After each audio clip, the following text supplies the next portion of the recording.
Our basic purposes have been to keep the peace, to foster progress in human achievement, and to enhance liberty, dignity, and integrity among peoples and among nations. To strive for less would be unworthy of a free and religious people. Any failure traceable to arrogance or our lack of comprehension or readiness to sacrifice would inflict upon us grievous hurt, both at home and abroad.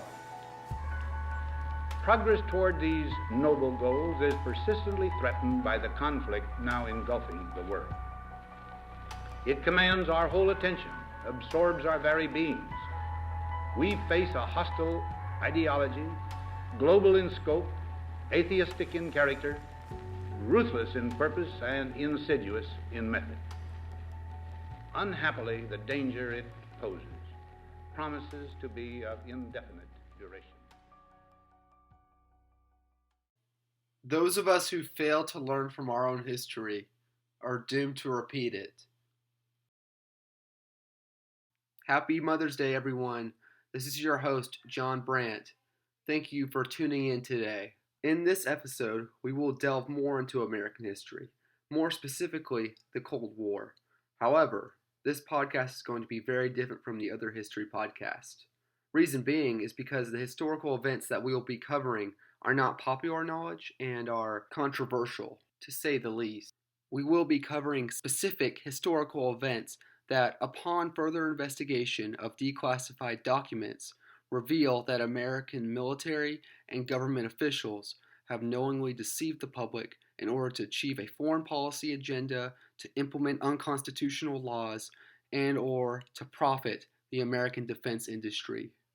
When the government lies to the public about a historic event or deploys a military operation that is meant to deceive the public, then what that is referred to as is a false flag. We will go through all the evidence proving the use of false flags in America, who their perpetrators really were, why the perpetrators carried this out, what psychological warfare is, the roles that these events played in our history, and why it's important to learn the history of real false flag events and how they are used to deceive the American people.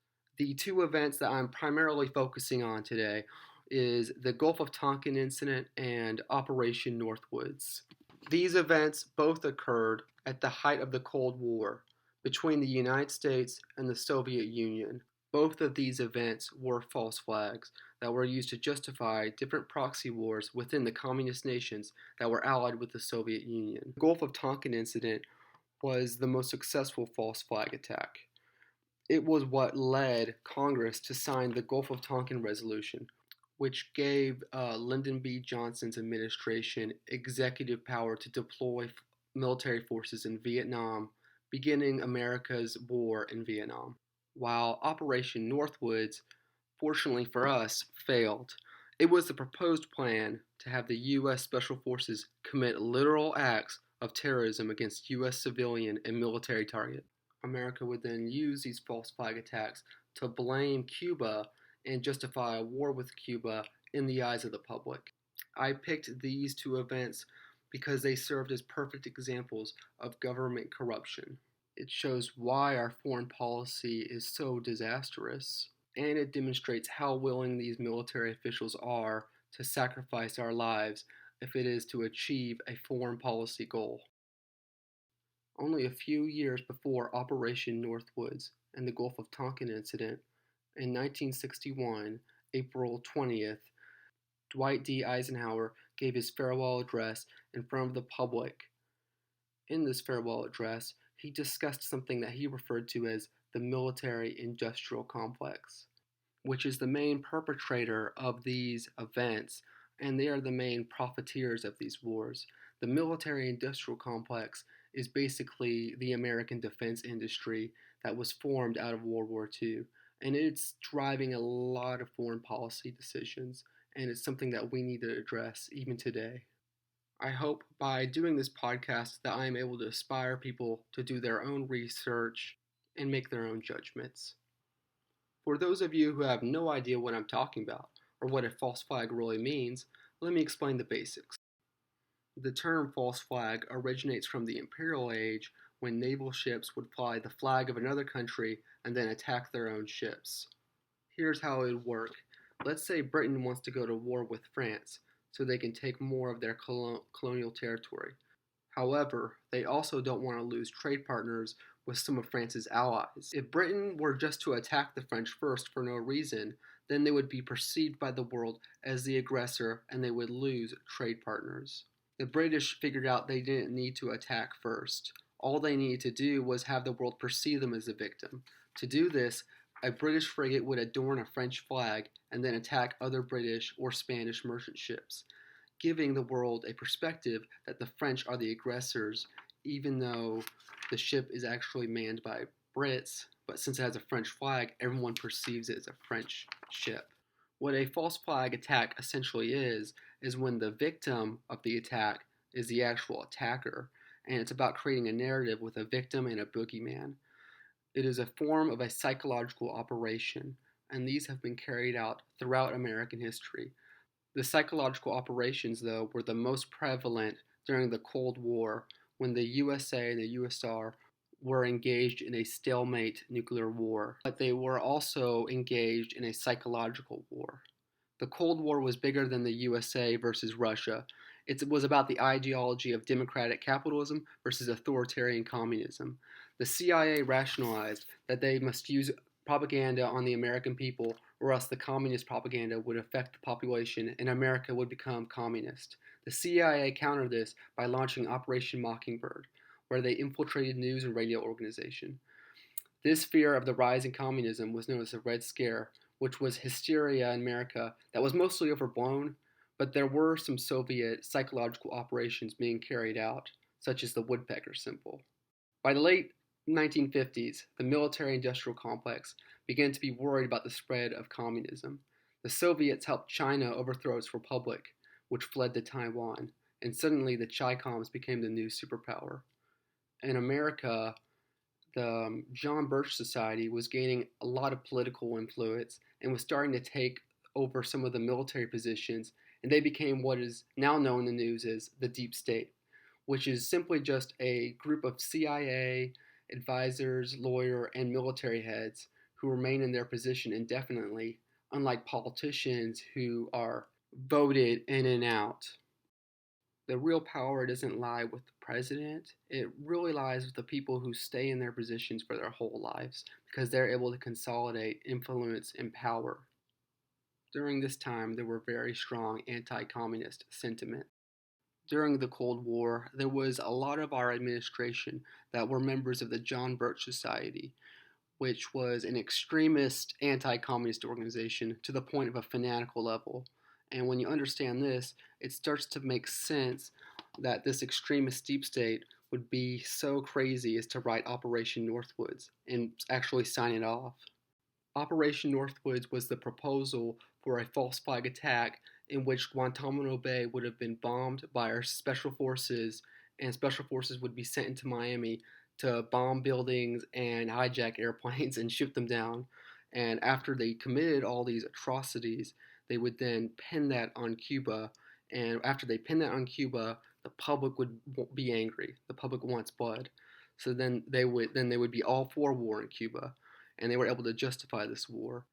Lucky for us, JFK possibly saved the world. He wasn't like the other leaders because he wasn't willing to sacrifice citizens like pawns in a game of chess. The top military officials, specifically Robert McNamara, who helped wrote the detailed plan of Operation Northwoods, was also the guy who lied about the Tonkin incident. He claimed that the U.S. destroyer, the Maddox, was attacked by northern Vietnamese torpedo boats. However, this actually never happened, and it was a total fabrication. This was all revealed in the Pentagon Papers, which was Robert McNamara's compilation of military secrets that he had. The Pentagon Papers were released in 1971, June 30th. It's only because of publications like these that we are able to actually see the government admission for ourselves, the admission that they've committed false flags against their own citizens. I will also show this clip from Fog of War, the memoirs of Robert McNamara, where the man he admits to what happened at the Gulf of Tonkin. You're pretty sure there was a torpedo attack then? Oh, no doubt about that, I think. No doubt about that.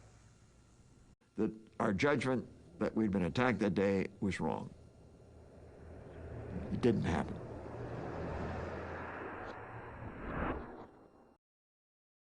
As much as no one wants to admit it, the military-industrial complex is a real thing here in America, and it's a real threat to our freedoms. And President Eisenhower discussed this.